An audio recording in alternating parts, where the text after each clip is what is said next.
Hello, everybody. It is Saturday, November 16th.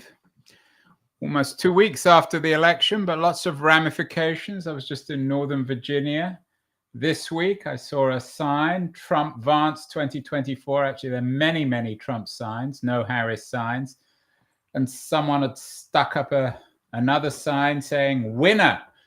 So there's a sense of victory in Trump territory. And victory is the theme of Keith Tear's That Was the Week editorial this week. Elon, Silicon Valley, and government. Keith suggests there is one winner regarding the most significant developments this week. Elon Musk and Vivek Ramaswamy. Keith, those are two winners, aren't they? Or are you really just talking about Elon? Or is it Elon and Vivek? And do they somehow come together as one entity in terms of your editorial? One story, I think. Two entities, but one story, which is the fact that the two of them are heading up this new department, which government efficiency, called Department of Government Efficiency, Doge, which of course is reference to Elon Musk's favorite cryptocurrency. Yeah, I mean, look, it's unprecedented, I think, in recent history for two leading tech people, well, one very leading and the other one somewhat in his shadow, to be given a lot of authority over what the meaning is of government. That the Department of Government Efficiency is really all about redefining government, and that I don't know that that's been done ever. So is this another example of Keith Tear beginning to maybe not change his mind, but accept that a Trump victory isn't quite as bad as most of your friends believe? Well, I don't think we have the luxury to decide, to get bogged down with regret about him winning. I mean, that would seem to be pretty useless and self-defeating. So the spirit of the editorial this week is to accept reality and then figure out how to make it work well. And that involves engaging, not disengaging. And I think it behooves anyone really who's a thinking person to have a point of view about this, because something is going to happen. And right, certainly, although with Trump, sometimes it's not always something happens. So, as you say, one winner, Elon and Vivek, advisors to the Trump administration on government efficiency. They're just advisors, what that means. Let me ask you the core question here, which I don't know the answer to this. It's one question that is really intriguing to me. I mean, maybe I'm not quite even sure how to express it, but is there in your view, clearly there is from Trump and Musk's point of view, but in your view, is there a fundamental problem with American government? Is it broken? I think it's the state, leaving aside government. No, I think it is broken. I think it's expensive, corrupt, inefficient. Let me write these down. Expensive, corrupt. Wow, you're sounding like more and more like a MAGA person, Keith. Corrupt, corrupt about the government. I think just a citizen, Andrew. Not MAGA. I mean, look, as a social liberal, I want services to be delivered, but I don't want people lining their pockets or unnecessarily large numbers of people engaged in activities for us that could be done with way less people or more technology. That all seems good to me. I don't think we have any interest in protecting inefficient government, but no matter where we are. Between inefficient and corrupt, in your corruption is all about lobbying and payoffs. Well, in your editorial, you mentioned the DMV, which is always Exhibit A when it comes to government efficiency. My daughter took her driving test a couple of weeks ago, and she asked me to take it. I had to take her because she obviously couldn't drive the car. It was in Daly City. And even though she had I mean, this is just my anecdotal horror story of the DMV. even though she had a reservation for her test, the whole thing still took 5 or 6 hours, which was one of the biggest wastes of 5 or 6 hours in my life.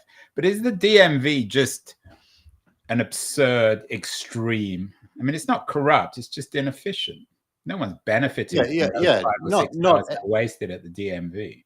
Yeah, I don't mean to imply that everything to do with government is corrupt. There is corruption in government, but it's not everywhere. And the DMV is more of a sign of an unchanging way of doing things. They have introduced, to be fair, some technology. You can renew your driver's license online now without going there. So there is some technology, but very little. It looks very like it would have looked in the 1950s.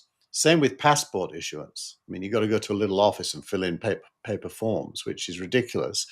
So given what Elon did with space travel, which is make it better and cheaper, one would assume if he's space. What do you mean space travel? What do you mean by that? SpaceX. Space better and cheaper. So you mean this is the model SpaceX what versus NASA? Yeah.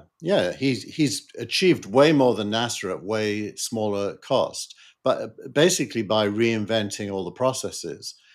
So you've got to assume that his mindset going into this is going to be that kind of a mindset, which, when it's all said and done, wouldn't be a bad thing. It'd be a very good thing. Well, some people might say that the other model is the X model, where he came in and fired most of the people at Twitter. I guess in his defense, it doesn't seem to have made much difference to the product. Well, from a business point of view, aside from the political backlash that impacted advertisers, he's made it better. I mean, Twitter's a lot better than it used to be. But it's a lot. Again, I mean, I don't want to turn this into an ex-Twitter conversation. I'm not sure it's better, but certainly it works. It doesn't crash every 5 minutes. Yeah, it doesn't crash, and it's done at much lower cost. And as the advertisers come back in, and there were signs this week that they are coming back in, it may turn out to be a very wise and smart decision. I mean, the SpaceX example is interesting. I have to admit, I don't know enough about what he has and hasn't done at SpaceX versus what NASA has and hasn't done. Clearly, the old state is in a moment of dramatic transformation. Are you suggesting that NASA couldn't have done what SpaceX has done? Is that...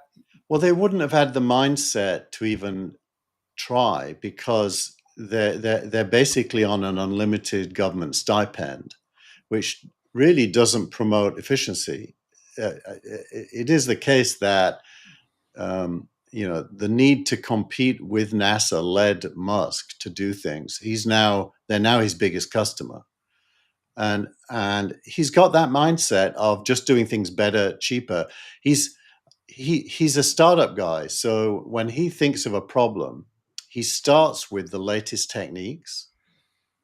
He doesn't start with what exists in the existing organization. He starts with, what can I do given existing techniques? And so it's a very different way of thinking about a problem.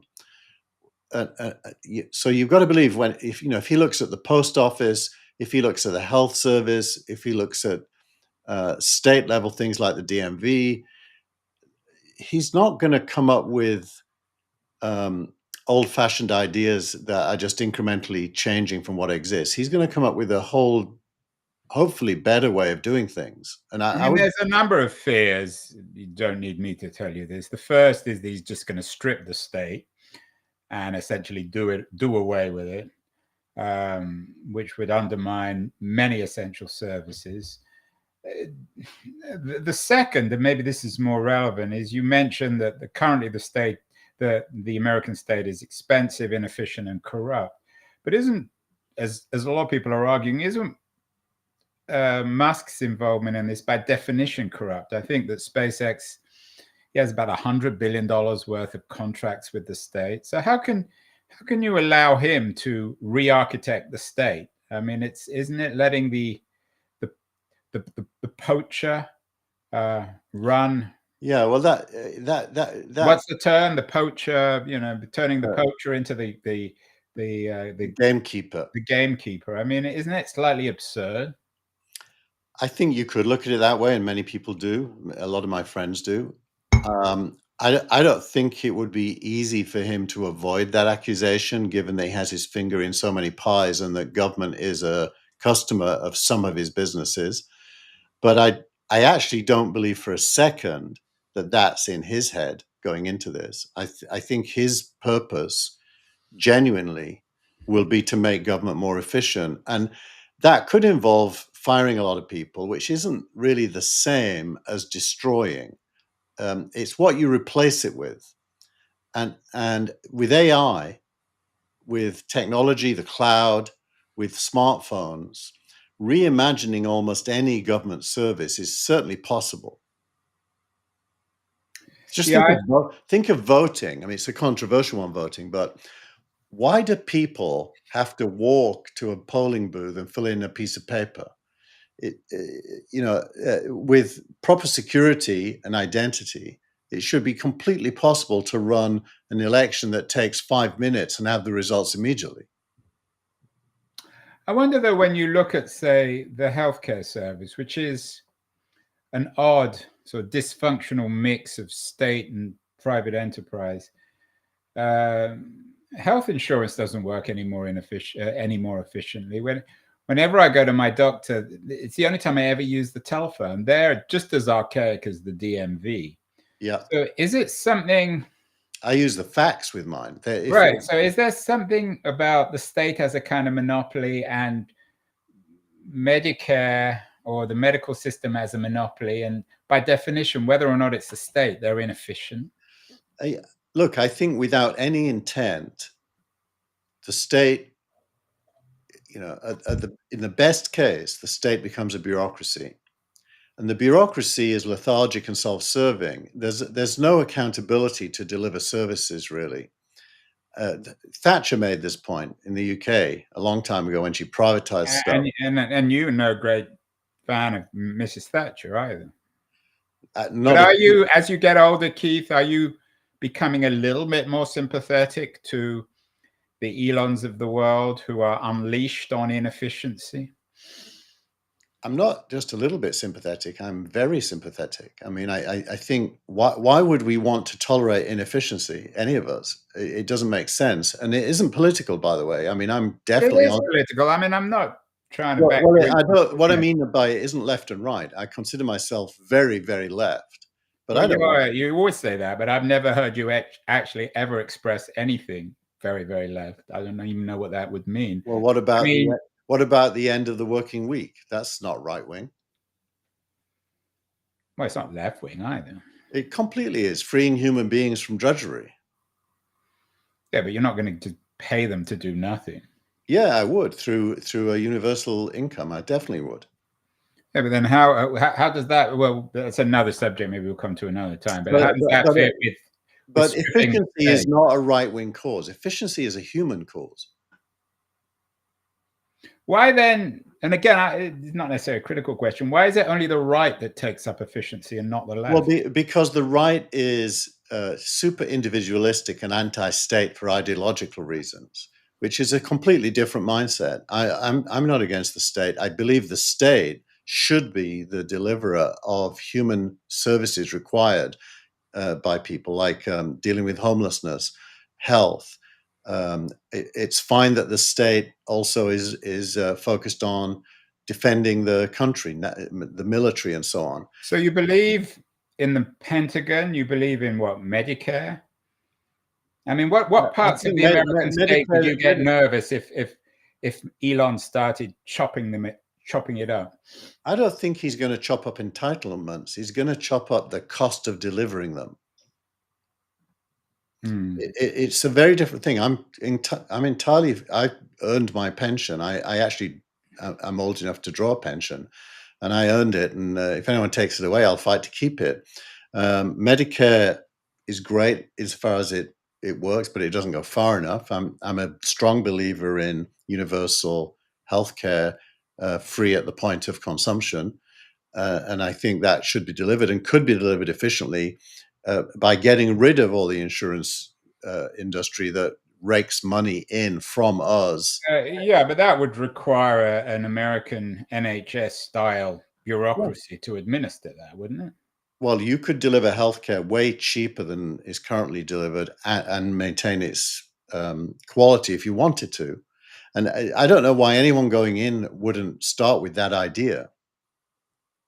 How to deliver a better service more cheaply. Surely that should be the mantra of anyone delivering a service. You're beginning to sound, for better or worse, more and more like Mrs. Thatcher. One of the pieces that you linked to this week is Douglas Murray, who's a very popular conservative writer. Welcome to Life on Planet Elon from The Spectator. I didn't actually read it. Is it supportive or critical of Musk, this piece? It's neither, I'd say. It's just observing his growing power. Planet Elon is a way of saying that he's really the one with the power. Do you think that's true, though? I mean, some people have suggested he's really, talking about winners, Trump, Vance 2024. The real winner is Musk, and it's really Trump-Musk 2024. We don't really know, do we? But it would not surprise me, based on what we do know, that Trump feels like he's landed, the golden ball with Musk. He's got a person who will be obsessive, put in the effort, and deliver results that Trump himself, with standard politicians, would be unlikely to be able to achieve. So I think if I'm Trump, I'm thinking of delegating a lot of thinking to Musk and Ramaswamy without making them accountable, because therein lies the conflict issue. So they make them advisors. Yeah, they're the advisors. So, I mean, if you put Musk and Ramaswamy together with RFK Jr., there's a lot of fear, a lot of hysteria over these first Trump appointments. Are you intrigued? I mean, is it possible that what Trump will do is actually re-architect a more efficient state? I think we'd all be shocked if he pulled that off, right? Our assumption is he's going to crash and burn. But aside from the DOJ appointment, there's a pretty good chance that he's going to shake things up. I'm not really an RFK antagonist. His core point, which is that the human body needs viruses in order to fight them, and that drugs, especially antibiotics and antiviral drugs, actually make the immune system weaker, not stronger, is not a weird point. I mean, it's a completely reasonable piece of science. So he's pretty clearly not anti-vax. Whenever asked, he says he's completely for the freedom of the individual to take vaccines. So there's a lot of mythology around him. I don't know. I'm not sure, Keith, whether you may be expelled from Palo Alto after this show. You're defending RFK Jr., Elon, Vivek. We will see. Meanwhile, the ramifications of the election continue. Another piece that you linked to, which I actually thought was very good, from my old friend Yasha Monk. Dear journalists, stop trying to save democracy. He basically argues in this. It's a really good piece.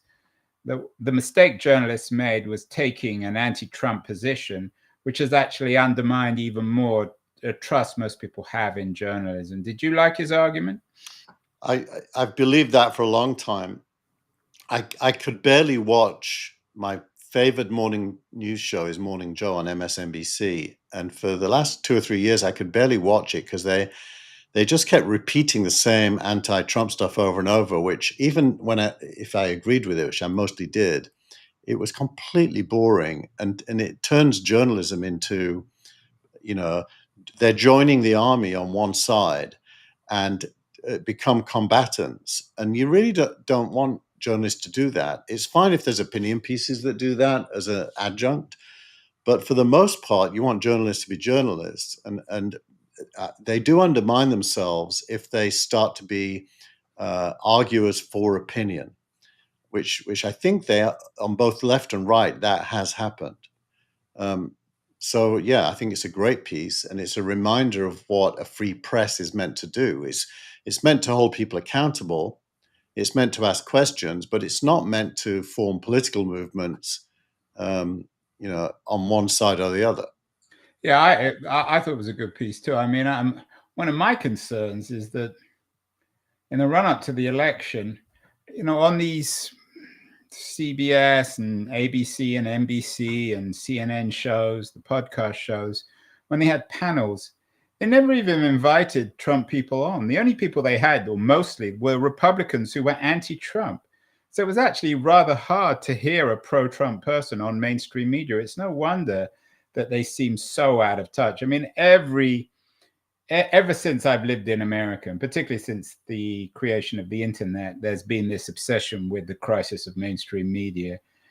Do you think that is a particular crisis? I mean, the numbers on CNN and some of the other networks are dramatically down.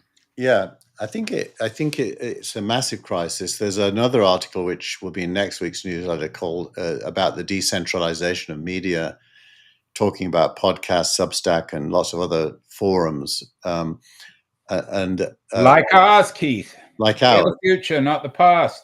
But I think that those are symptoms. The cause is that the media became the equivalent of a group of protesters going to a rally and trying to shout down the speaker.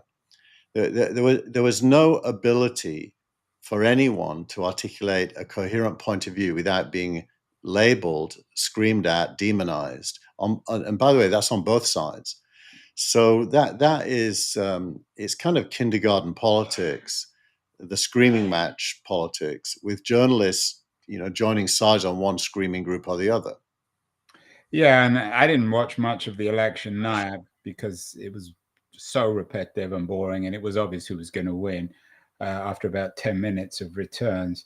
But it struck me of how archaic some of the people are, particularly on CNN. Yeah. And meanwhile, it's the independent media that's strong.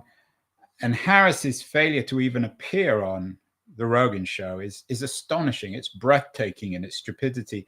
And the argument was that one argument, I mean, I'm not sure if it's true, that she chose not to go onto Rogan because he offended some of her staff, somehow captures just how absurd her candidacy was. Well, I read this week that the actual explanation is that the left of the Democratic Party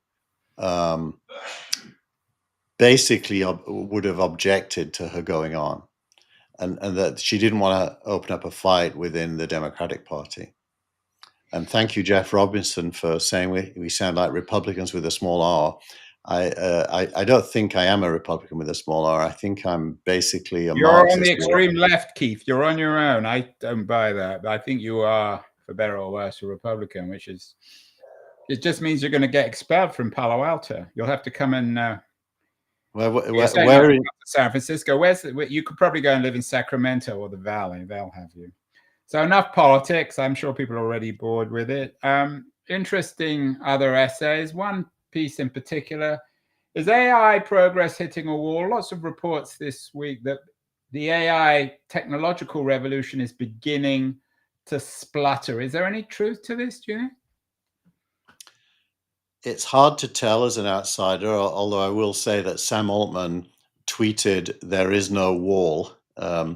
And there's a more substantive piece that got published this morning by a third party saying that, firstly, there is no scaling problem, but secondly, that the introduction of AI agents is going to, even on existing architecture, make it incredibly much more useful than it's so far been to carry out tasks and so on.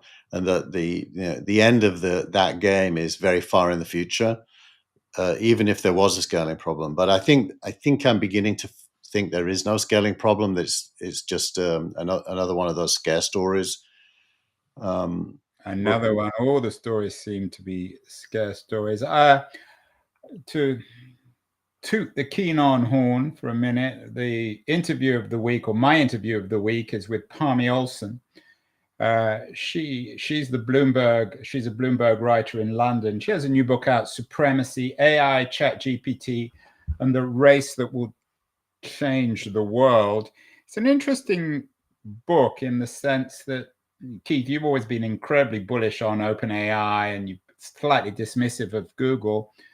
Her argument is that the race for AI supremacy is between DeepMind / Alphabet and OpenAI, and she makes Demis Hassabis the central character in this book. It's been shortlisted for the Financial Times Book of the Year award, so it's a major new book. What do you? I'm not sure if you saw the interview or read the book, but is it credible that Hassabis might be as influential? I mean, of course, he won the Nobel Prize a few weeks ago, the chemistry prize. But do you accept that her argument in supremacy might be true? That the real race for supremacy is between Altman and Hassabis? Well, I definitely think. I mean, Altman isn't a data scientist, and Hassabis is. So there's no comparison. That Hassabis is clearly the thought leader stroke capable person in the space, and that DeepMind's approach, by the way, is very different. DeepMind is not an LLM technology at all. It's sorry to jump in here. It's important to note that one of the changes in Google is that Hassabis now is essentially in charge of all AI initiatives at Google and DeepMind. So it's just a piece now of his control. It is, but he's not an expert in LLMs. He probably has really good people who are. He's an expert in what's called reinforcement learning, and reinforcement learning is the approach that led to the Go outcome and to the discovery of all these proteins that were previously unknowable.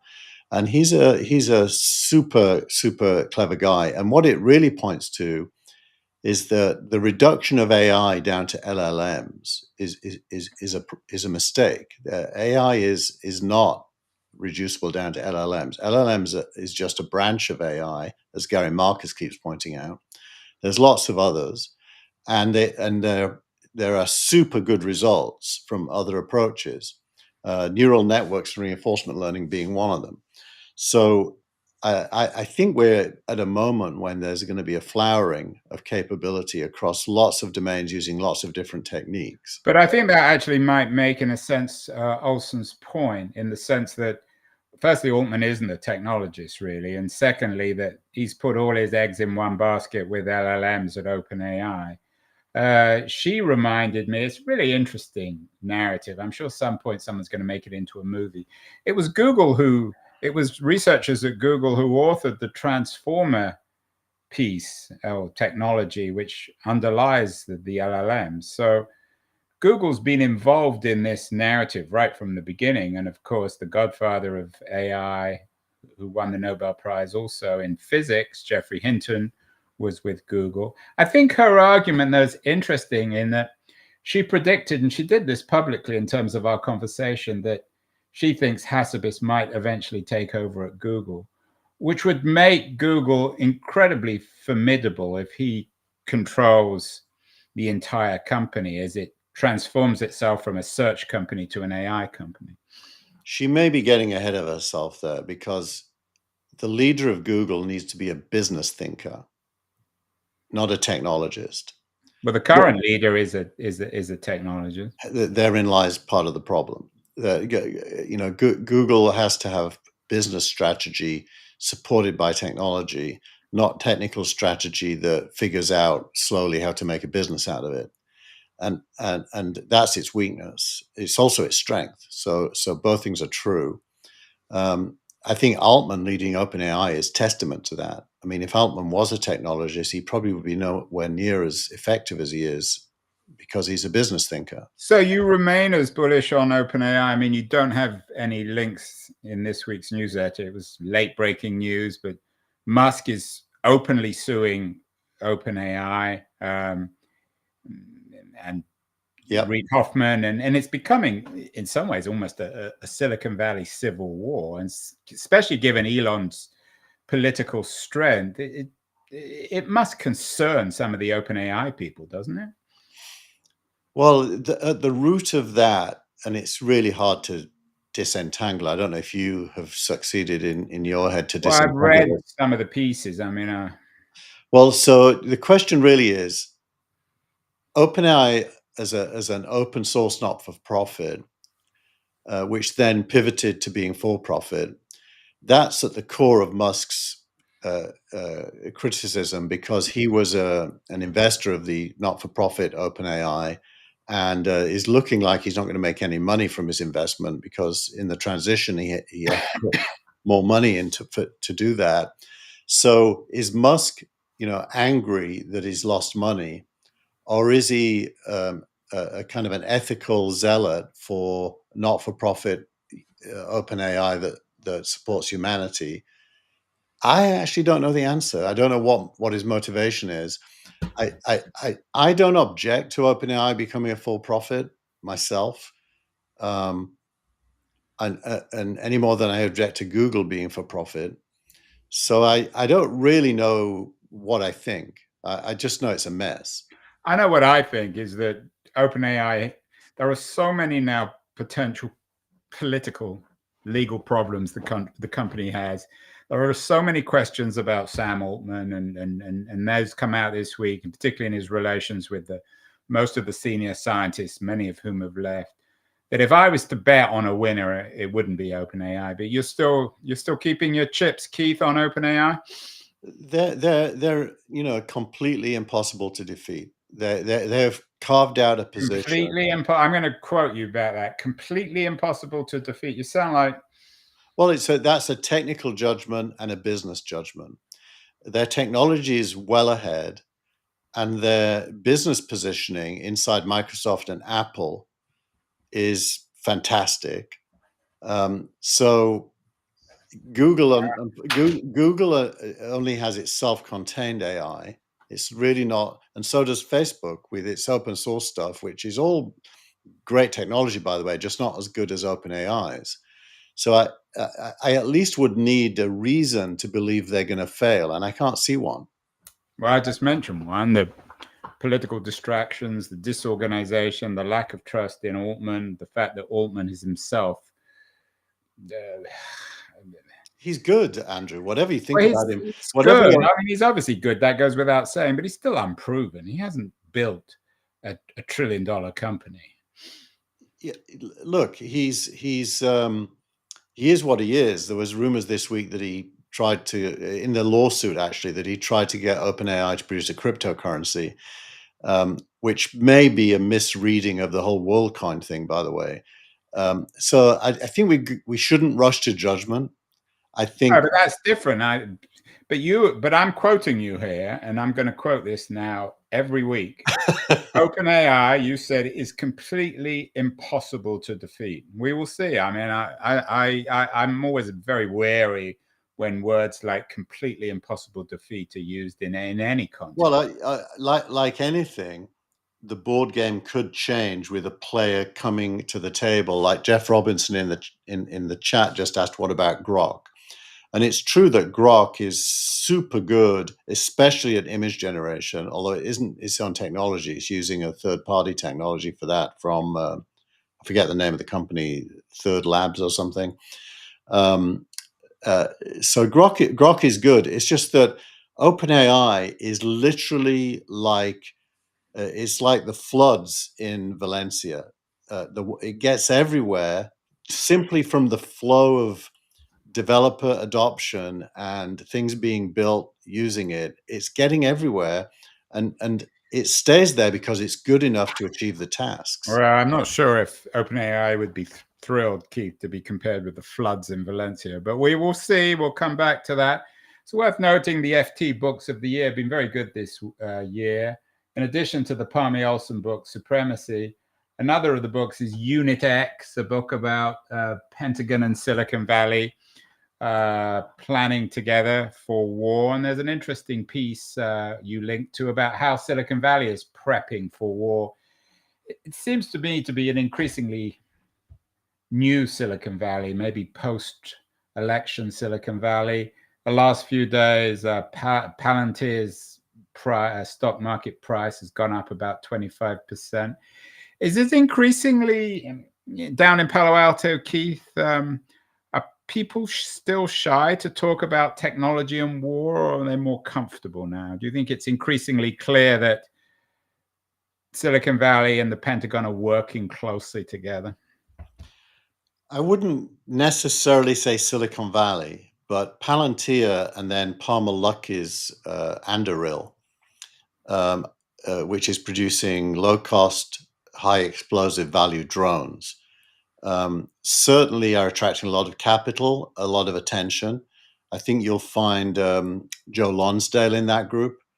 Who's a big Trump person? Yeah, and so there is an increasing And Thiel, of course, who was, I think, the founder of Palantir.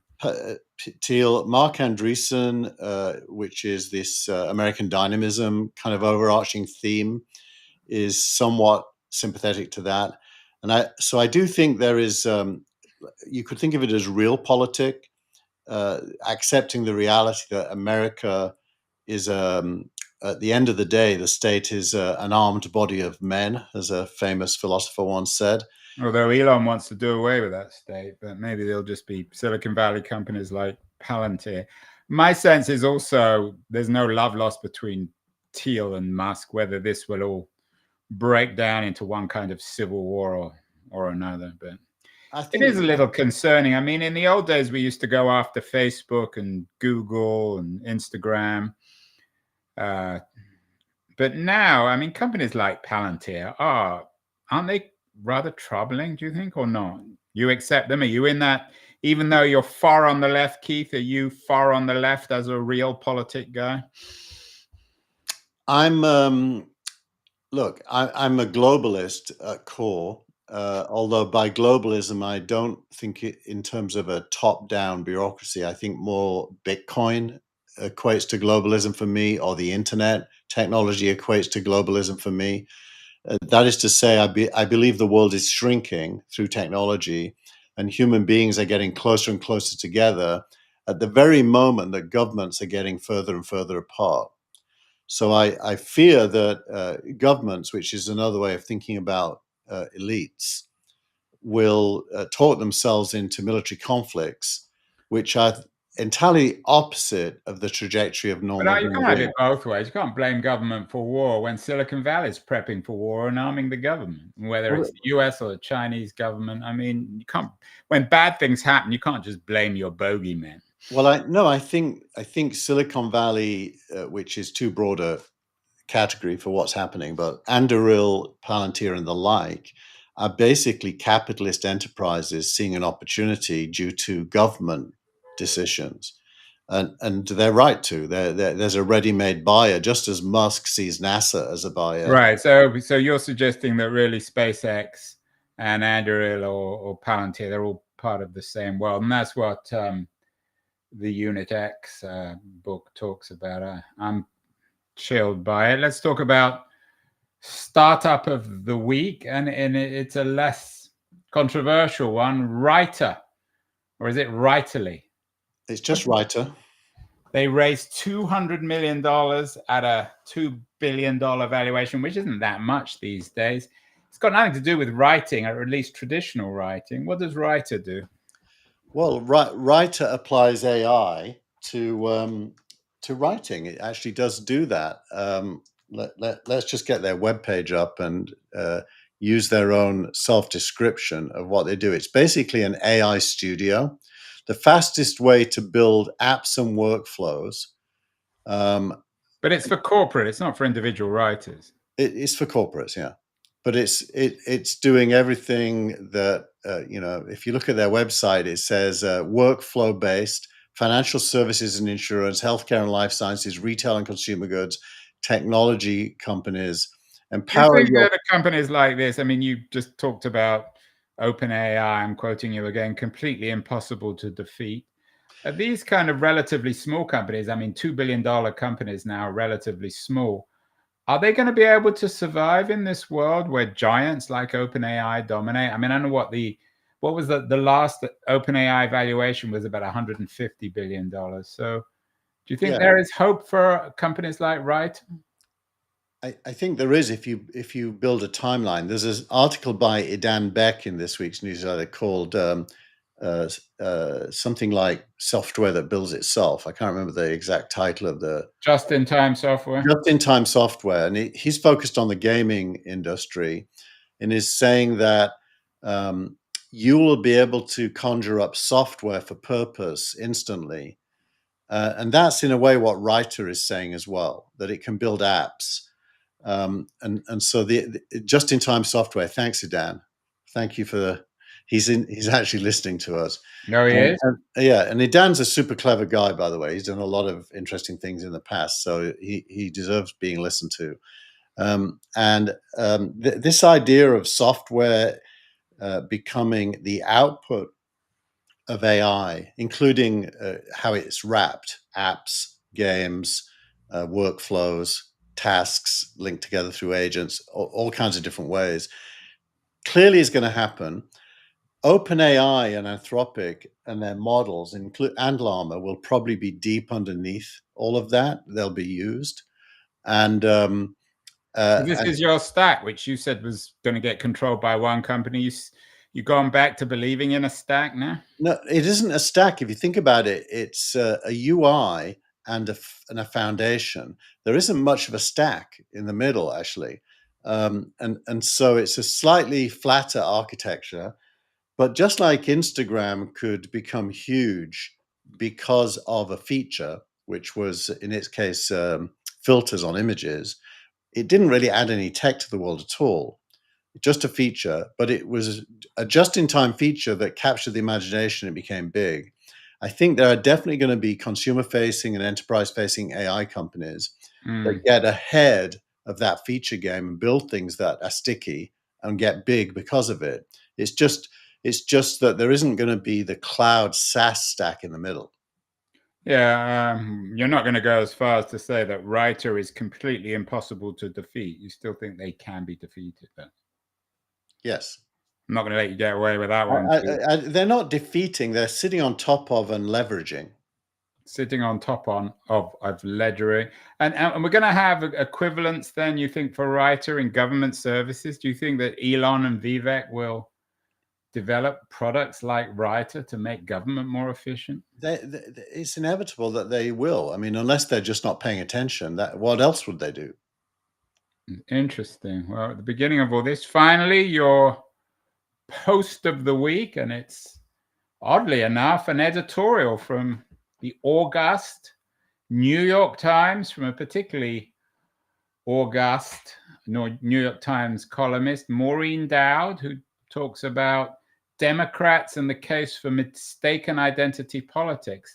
How did you, this is the first time you've ever picked a columnist, Keith. What was she saying that's so exciting? Well, now we've changed it to post of the week. I can define post as almost anything. So, and to be honest, reading this, and it's quite dated, it's about a week old. So she was one of the first people to go on the record with this point of view. Certainly struck me as very prescient when I read it. She quotes, I'm quoting the first paragraph from Maureen Dowd, who seems indestructible. I don't know how many years she's been writing. Some Democrats are finally waking up and realizing that woke is broke. You always knew woke was broke, Keith. You've never been a big fan of woke. What does she mean in her piece? Basically, that ordinary people don't like being talked down to and told that they've got to, if you will, despise themselves and favor people unlike themselves. So identity politics, which is basically asking everybody to look at specific identities and lionize them, is not a message that ordinary people, masses of people, want to hear, because it undermines them in their eyes. Now, of course, there's a lot of nuance in there, and if we tore it apart, there's a lot of ugliness. You're definitely going to get thrown out of Palo Alto now, Keith. Yeah. You've come out and you're against woke. You're in favor of Elon re-architecting government. What makes you still I mean, you should be celebrating the Trump victory. End of woke. No more of this nonsense. Well, just for the record, Trump to me is not a person that I would ever vote for, but Musk, on the other hand, maybe I would. Oh, well, someone sent me an email a couple of weeks ago saying Musk was going to become president, which is impossible since he wasn't born in the US. But Keith will vote for Musk, even if he's not allowed to run. That was the week, Keith. Very interesting week. Too much politics, probably. But we will be back next week, same time. If you're interested in technology,